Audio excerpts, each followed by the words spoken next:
शिमाली वजीरिस्तान और सवात में कत्लो गारत का बाजार गर्म था, जहां मौत सस्ती और ज़िंदगी महंगी थी, जहां किसी को बोलने की आज़ादी नहीं थी। खुद साख्ता इस्लाम के ठेकेदार बने हुए थे। 180 सिक्योरिटी फोर्स के लोगों को फायरिंग स्क्वाड के सामने गोलियां मारी गईं, लेकिन इनमें से एक इंसान जिंदा बच निकला, जिसका नाम इस्माइल खान था। कौन था ये इस्माइल खान?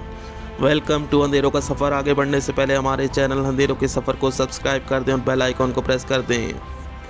15 अप्रैल 2012 की रात 12 बजे तहरीक तालिबान ने पन्नू की जेल पर हमला कर दिया। तहरीक तालिबान तकरीबन 150 गाड़ियां और हैवी एनिमेशन के साथ पन्नू जेल पर हमलावर हुए। रास्ते में कई चेक पोस्ट आती थी, लेकिन हैरत की बात यह थी कि इतने बड़े काफिले को रोकने वाला कोई नहीं था, और वो बासानी पन्नू जेल तोड़कर अंदर दाखिल हुए और इंतहाई खतरनाक दहशतगर्दों को जेल से आज़ाद करवा कर साथ ले गए। इन दहशतगर्दों की तादाद 250 के करीब बताई जाती है, जो इंतहाई खतरनाक सरगर्मियों में मुलविस थे। इस दौरान तालिबान ने सिक्योरिटी के कुछ लोगों को जरमाल बनाकर अपने साथ ले गए। 2012 में तालिबान पूरी तरह वजीरिस्तान और सवात में मुकम्मल काबिज थे। इस दौर में वहाँ की मकामी आबादी इन लोगों के जुल्म सितम से इंतहाई तंग थी, लेकिन बेबस थे। वहाँ औरतें और मर्द दोनों ही गैर महफूज समझे जाते थे। इनके खिलाफ अगर कोई आवाज़ उठाता तो इसे ऐसी दर्दनाक मौत दी जाती थी जिसका तसव्वुर नहीं किया जा सकता। तहरीक तालिबान और सिक्योरिटी फोर्स में आए दिन झड़पें होती रहती थी। तहरीक तालिबान अगर फौज या सिक्योरिटी के लोगों को यरगमाल बनाते तो इंतहाई खौफनाक मौत दिया करते थे। इनको ज़िबा किया जाता और इनकी वीडियो पूरे मुल्क में फैलाई जाती थी, ताकि इनका खौफ और तसल्लुत वहाँ की रहायशियों में कायम रहे। अब आते हैं पन्नू जेल की तरफ। जेल तोड़कर 250 दहशतगर्दों को जेल से फरार किया और सिक्योरिटी के कुछ लोगों को साथ ले गए। इनमें से एक सिक्योरिटी फोर्स का एहलकार इस्माइल खान भी था, जो तालिबान की कैद में आ चुका था। तालिबान इन्हें वजीरिस्तान के एक खुफिया इलाके में कैद में रखा हुआ था, जहां पहले से तकरीबन 400 लोग कैद थे। ये तालिबान इन कैदियों के साथ इंतहाई जुल्म और सितम तशद्दुद किया करते थे। एक दिन मकामी कमांडर तालिबान की तरफ से हिदायत दी गई कि इन तमाम सिक्योरिटी फोर्स के लोगों को मार दिया जाए और इनकी वीडियो बनाई जाए। और याद रहे, इन तमाम कैदियों में इस्माइल खान भी मौजूद था। सब कैदियों की आंखों में पट्टियां बांधी गईं और इन्हें एक खुफिया मकाम पर लाया गया और एक बड़े गड्ढे के सामने खड़ा कर दिया गया, और इनके पीछे फायरिंग स्क्वाड मौजूद था, जो अलर्ट था। जैसे ही कमांडर इशारा करेगा वो फायर खोल देंगे। याद रहे, इसकी वीडियो बन रही थी। कमांडर ने कैमरे के सामने इन सिक्योरिटी फोर्स के खिलाफ चार्जशीट पढ़ी। अब इस्माइल खान को यकीन हो गया था कि अब कुछ देर में हम सब मारे जाएंगे। कमांडर चार्जशीट पढ़ने के बाद फायरिंग स्क्वाड को हुक्म दिया कि इन पर फायरिंग शुरू कर दी जाए।